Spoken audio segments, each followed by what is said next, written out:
back. My name is Professor Eric Bell. I'm here with Chef Tim Bucci. We are going to be doing a little bit of wine and food pairing with you this afternoon. Before I do that, I just want to talk a little bit about the program here at Joliet Junior College. So students can come in between 2 and 2.5 years and get a culinary arts management degree. And so, you know, we're going to do some techniques today. We're going to talk a little bit about wine and food pairing. So, Chef, today when you're cooking, what are some of the techniques that you're going to be using? We're going to be doing pan-fried burger, so kind of a cross between a saute and a pan-fry. And we're also doing a bacon onion jam. And I'm doing a little bit of a twist on a blue cheese component to the burger, which I will reveal later. Nice. Yeah. Okay, and I have a name for it already. You do. Yeah. So as I kind of talk a little bit about the program and things, Chef's going to go ahead and get started with his bacon onion jam because it takes a little bit of time for him to kind of get that going. So I also teach a class called Flavor Pairing Dynamics here at the school. And so basically what we do is we have the students come in, we teach them about wines, we teach them about proper food and wine pairings. And then through the semester, we basically go into the kitchen and we cook food and we taste food and we kind of analyze the way that the pairing went. We're standing here in our beautiful demo kitchen in our $58 million city center campus. We have 11 state-of-the-art kitchens. We have 2 student-run restaurants. We really kind of think it's important, Chef, right, that the students spend a lot of time in restaurants, restaurants here at the school because we really want to teach them the hands-on skills that they learn in the restaurants. Chef Bucci and I work in the restaurant downstairs, Thrive. We do lunch on Wednesdays from 11 to 12:30, and then next semester will be on Thursday evening dinners between 6 and 7:30. If you're interested in coming to dinner or coming to lunch with us in Thrive, the phone number is 815-280-1201. And then we also have a second restaurant up on the second floor called Savor. And that restaurant does lunch on Tuesdays and Thursdays from 11 to 12:30. And that phone number is 815-280-1200. So we are done for the semester. However, we'll be coming back in September, and the restaurants will be open Monday, Tuesday, Wednesday for lunch, and Thursday evening for dinner. So give us a call if you're interested in coming and checking out what the students are doing. Today we're going to be tasting and cooking food, pairing it with this wine that we have here from Raymond Vineyards. It's a 2018 Reserve. It's 14. Chef's going to get started on the onions, bacon, onion jam. Okay, good. And so this is 2018. It's 14.5% alcohol. The Raymond family came from Europe back in 1933 and basically worked for a really big company called Beringer until about 1970. 70-acre. Well, but I want to talk about. Oh, okay. So I'm going to let Chef go ahead and take over from this, and he's going to start making the bacon onion jam. Yeah. So I just want to kind of make sure I kind of explain this a little bit, not to interrupt Eric. So the bacon onion jam, I have a little bit of oil. This is just some neutral canola oil. You can use grapeseed oil. You can even use just olive oil, just not extra virgin. And then I have about half a cup of small diced bacon. So something, 1/4 inch. This was homemade bacon that we make in our Garde-Manger class. You could also use like a nice thick cut bacon, dice it up. You can just use a regular, sliced bacon is fine. So the reason I add a little bit of oil, even though the bacon is fatty, is so that the bacon doesn't just stick to the pan. I'm not using a non-stick pan here.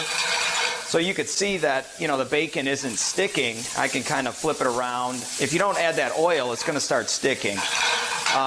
Now, you want to let this cook slowly and let that bacon really render out.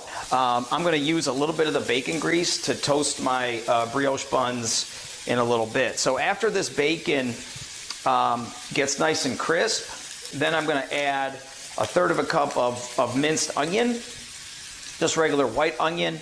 I'm also going to add 1 ounce of brown sugar, 1 ounce of cider vinegar. I am going to add a little bit of the wine with it. Now, I just kind of thought about that. So if I was going to plan on that, I might use like dark balsamic instead of the cider vinegar or sherry vinegar. That would the dark balsamic would go better with the wine. But we're still going to go ahead and proceed with that. And so while Eric is talking, I'm just going to keep kind of stirring this And then, like I said, once that bacon gets nice and crisp and brown, then I'm going to add my onions and let that cook very slowly. And once the onions are nice and soft, I'm going to add the brown sugar and vinegar. What was the reason that you said not to use olive oil? Not extra virgin olive oil, because it's gonna burn. It'll get too strong. It might get bitter with extra virgin olive oil. You can use just regular olive oil, but not extra virgin. Gotcha. Okay. Yeah. Very good. Okay, so while that's finishing cooking and rendering for chef, I'm going to kind of talk a little bit about the wine, a little bit about some of the flavors and tastes. We're going to do a little taste and kind of talk about what we think with it. So again, we talked about this Raymond family came over in 1933, worked for a big company called Behringer until 1970. They bought a 70-acre lot in Rutherford. And started basically making wines for themselves in about 1974. This particular wine is fantastic. Let me just talk a little bit about Merlot really fast, the history of Merlot. Back in the early, mid 80s, early 90s, Merlot was a very, very popular wine in restaurants. Just people drank a lot of Merlot. It was kind of their getting from the point where they were drinking Zinfandel, which was very popular at the time, white Zinfandel, and really becoming more educated with wines. And then we see them graduate to this. Merlot is usually a pretty easy wine to drink. It's kind of medium body, it's medium acid, it's medium flavor. Everything's kind of medium with it. So this particular one, they actually are going to, they're doing 20%, when they're aging it, 20% new oak, which is really going to kind of enhance some of the structural components in the wine. And then they're also adding a little bit of Cabernet Sauvignon into, which really adds a lot of structure, a little bit of tannin. We took a little sip of this before we started the demo today, and chef says, hey man, that needs some food. And a lot of that's coming from that tannin is coming from the oak barrels, and then also from a little bit of Cabernet that they're putting inside there. So let's take a little taste, chef, and a sip and kind of talk about the flavors and the smells that we're getting from it.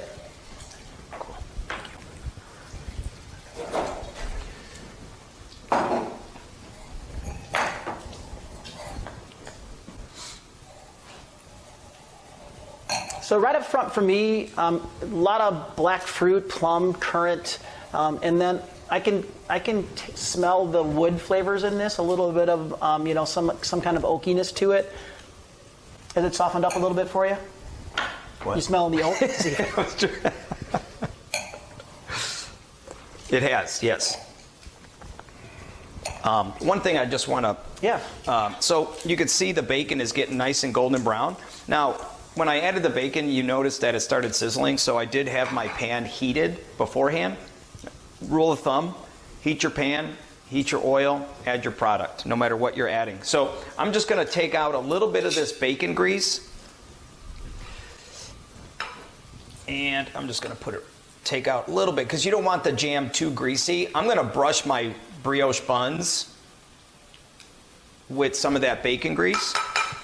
And then I'm going to add the onions at this point, and then let that start cooking and let that soften up. Cool, yeah. Okay. Excellent.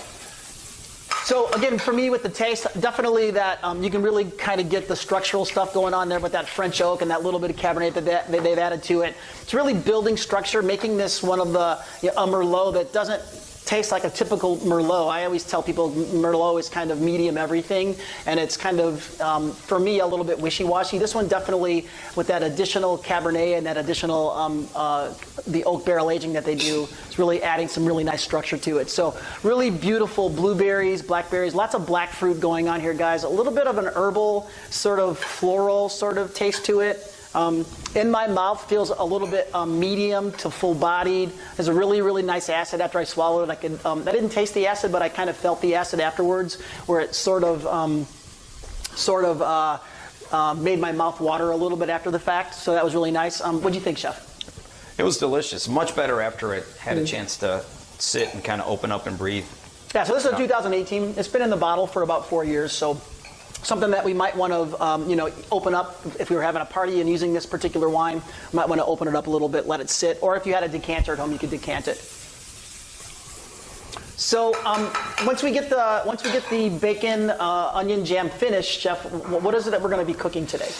So we're doing kind of a smash burger.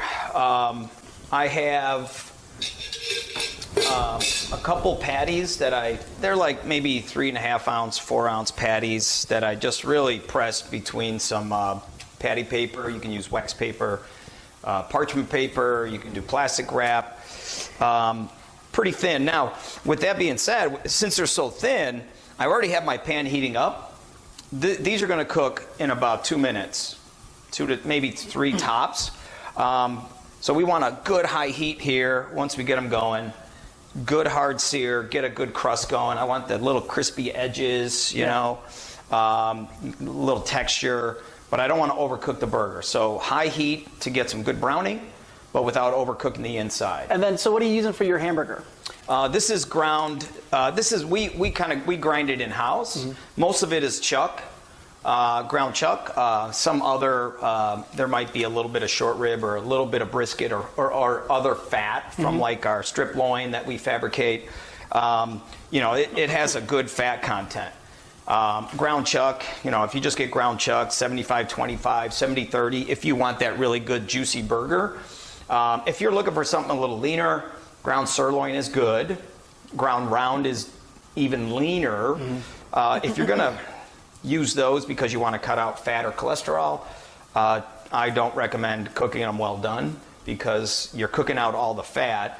And since there's, you're cooking out all the moisture. Right. Since there's very little fat, there's really not much going to be there to keep it moist. Right. So you're going to end up with kind of a dry burger. If you like it like a medium rare medium, doing a ground sirloin or a ground round is fine. But I'll cook this chuck, you know, still like a nice medium rare medium. But it's just going to be really juicy. So. And we do, Chef does a really good job here at the school making sure that the students are really using and utilizing all of their products. And that's why he was talking about trim pieces from other cuts of meat that he was using actually to kind of put into this meat to give it a little bit more of that fat content. Typically at the store you're buying, if you're buying already ground meats, they're anywhere between 90% meat, 10% fat, 80% meat, 20% fat. This one's probably closer to the 30% fat, which is going to make it really sort of juicy and not as healthy as we would like, but definitely flavor-wise much better. So. That's all right. We're not going healthy. And then I'm going to give it a good seasoning with some salt and black pepper. You want me to start the burgers? Yeah, so you're good to go. So okay. I really, I just wonder sometimes, you know, people just have a tendency not to use seasonings to make their food taste good. And seasoning, salt and pepper is always something that we would teach the students here just because we like flavor and, you know, that enhances the flavor of things really nicely. Oh, definitely. You know? So, yeah, and right now I'm just going to season one side right now. These are pretty thin. I will add a little bit on the second side, but just I don't want to obviously make it salty. So one thing I'm going to add to this, couple things. I've already mixed a kind of a rosemary garlic mayonnaise. A lot of garlic though. So 1 tablespoon of mayonnaise, half a tablespoon of garlic, and then 1 teaspoon of finely minced rosemary, a little bit of salt and pepper. So that's going to be our mayonnaise for the buns, and you can see I've toasted those nice and brown, a little bit of texture on there. And then the other part of this is this blue cheese, what I'm calling the Love blue cheese Shannon patty. The Love blue cheese Shannon patty. Shannon patty, that's right. Say it real fast. And then Shannon is, what is that referring to? That is, Shannon's my girlfriend, so she will get a kick out of that. So what I did was, okay, when you put blue cheese on a burger, it just kind of like sits there, right? I thought about doing a blue cheese sauce. What I did here was I took 2 parts blue cheese, 1 part cream cheese, 1 part butter, all room temperature. You can even just throw this in the microwave for a few seconds, just to soften it. 1 teaspoon of fresh thyme, and a little bit of ground black pepper. So it's just not this like blue cheese that kind of sits on top of your burger. And a lot of times there's not enough. So you're always searching for that bite of blue cheese, right? So I just have a couple deli lids. This is just me trying to get something really nice and round that's going to fit that burger. You don't really have to do this. I just take some plastic wrap, put it on top of that lid. You know, everybody has deli containers sitting at home, right? Maybe not. Maybe not. Go get some coleslaw from Jewel. There Ask you go. for a lid or two, extra lid. So then I'm just going to basically like press this out to fit the lid. And press it, and then just let that sit in the cooler until it firms up, and then you have this nice patty here. Yeah, so instead of having like the crumbled cheese in different places on the burger, it's going to cover the entire burger. And notice what Yeah. Chef's doing here, guys. He's adding like so many different components and flavor profiles, and the burnt part of the, you know, when he crisps up the burger, and the onion jam and the cheese and all the flavors he's doing. He's building body in that burger, because remember that first important principle is the matching the body of the food with the body of the wine. And this wine really is kind of in that medium to full body area, and so we need all of those extra ingredients to build that, because the burger itself really is kind of a lighter dish by itself, but when you add all these components and the techniques that he's using to cook, it's going to actually build body in the food so that they match. Right. Yeah. So yeah, we got a lot going on. Here's our jam. It's getting close. You know, I added the wine. I added a little bit of the wine, little shot. I added the brown sugar, vinegar. Like I said, you can use balsamic. And then now I'm just going to cook this down until it's nice and syrupy. Mm-hmm. You got to be careful at that point, though. It could burn very quickly. But we do want this to be a little bit thicker, but it's very close. Now, this pan right now is very hot. I have it on a high heat because, again, these are probably only going to take 2 minutes. Just be careful. I'm going to add some of that neutral oil. And then I'm just going to add this patty. I'm going to lay that right in. Always lay it away from yourself so you don't splash yourself with hot oil. And you don't have to drop it. It's not going to burn you. Don't throw it. Right? People get scared because they're getting too close to something that's high heat. But don't worry about that. And now you're going to season the other side, correct? Just a little bit of pepper and just a tiny bit of salt. Because we already have some salt. We got a lot of salt going on. We got a little bit of salt on the burgers. We got salt from the bacon. We got salt from the blue cheese. Yep. So you can see the bun is nicely toasted. I have some of that rosemary and garlic mayonnaise. Like I said, just a good amount of garlic. I want that nice bite. It's not something you want to go kiss somebody afterwards. Do it before. Unless they both eat the burger. There you go. Right. We will not be kissing. Well, we're both going to eat the burger. So. We are both going to eat the burger, so is that a hint? All right, so the jam is done. Okay, we don't want to burn it. My patties are just about ready.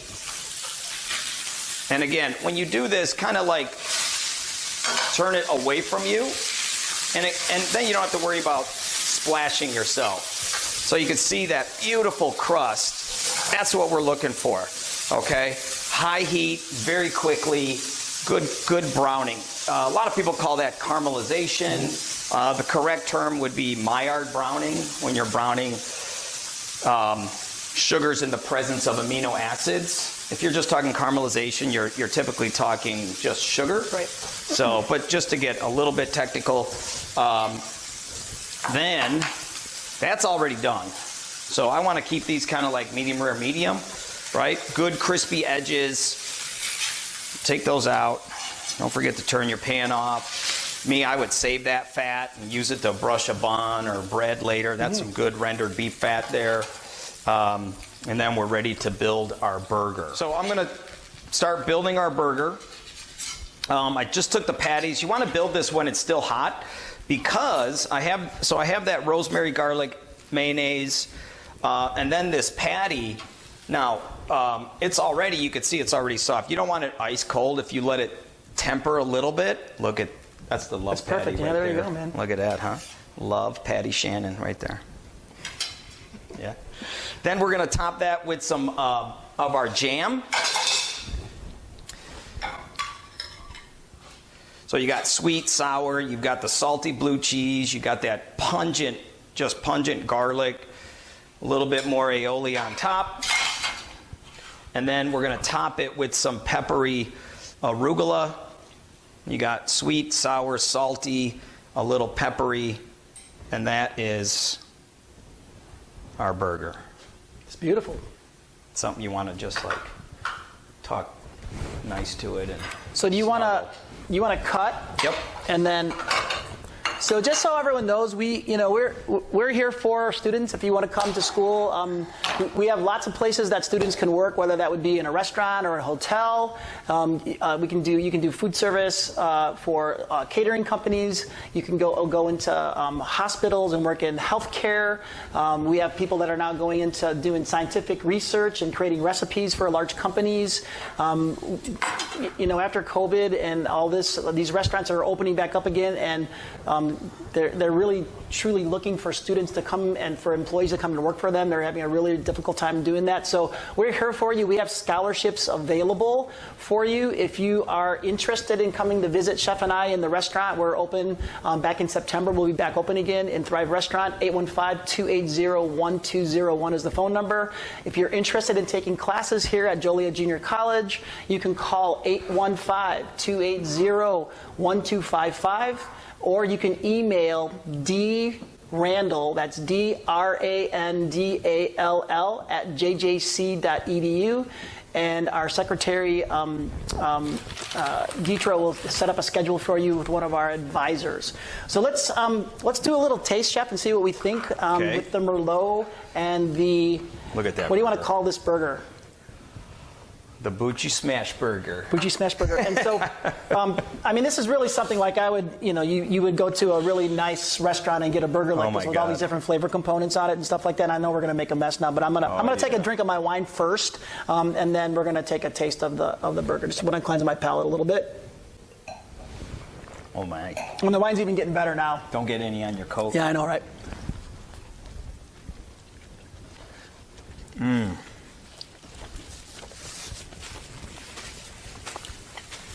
Wow, so many just really great flavors. That's a good burger. Yeah, and Chef does this too, guys, right? Like he's building his burger with all these beautiful structural components. The same way that as I'm doing a wine and food pairing, I'm trying to do the same thing structurally to try to make things compare and contrast, building body. But there's spiciness, there's sweetness, there's salty, caramelization, kind of a burnt taste in it. There's just creaminess. There's so many really cool structural components with that. Burnt taste, not a burnt burger. Just And so right away you can see that's beautiful. Like you can see that tannin that was there before is gone totally. It's just like totally fruity, and the plum, really, really fantastic. Also kind of helps with me that I'm not a big fan of blue cheese. But that creamy texture in your mouth really, at some point, a couple of bites into it, it's going to get a little bit too creamy, and it's going to kind of get a little hard to eat. And so that acid in the wine is going to kind of cut through that and contrast that and make it a little bit easier to eat. So very, very good. Great pairing. We would call this hedonistic pairing, right? And so I think it's really fantastic. So thank you again, guys, very much for coming and spending a little bit of time with us. Again, if you want to come and visit Chef and I at the restaurant, we are there in September. We'll be back open again, 815-280-1201. And then if you want to set up an appointment to schedule some classes here at the school, 815-280-1255. So thanks again. Bon appetit. Great job, Chef. Thank you very much for helping out. And thanks, everyone everybody. have a great day. Thanks.